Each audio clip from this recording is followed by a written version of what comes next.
Les étoiles, c'est un conte théâtral, poétique et métaphysique. Ça raconte l'histoire d'un jeune homme qui s'appelle Ezra et qui, au début de la pièce, perd sa maman. Comme tous les contes, ça commence par la mort de la mère. Et Ezra, qu'on considère comme un poète, doit dire l'éloge funèbre.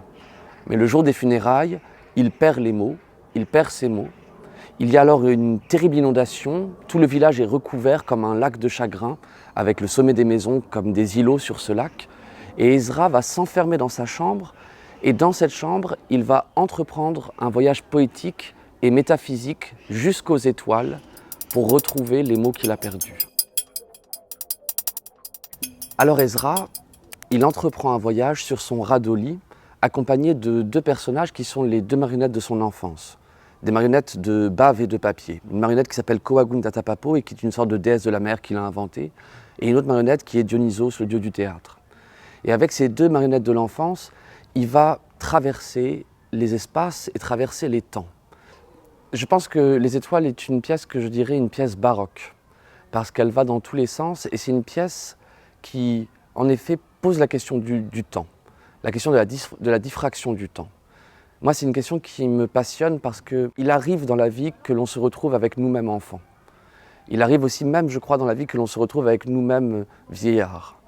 Et cette question-là me bouleverse.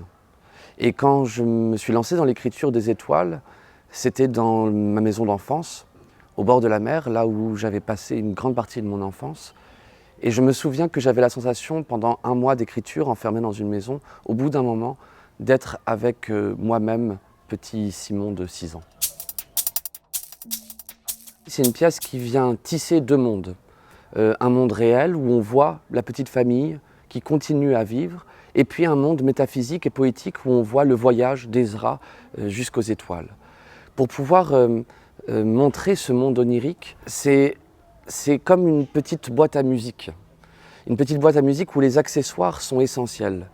Il y a 6 acteurs qui jouent 15 personnages, donc il y a une multitude de costumes, et toute l'illusion théâtrale se fait à vue. On voit tout se créer devant nos yeux, et je crois que la magie, elle naît de cette illusion qui se crée face à nous.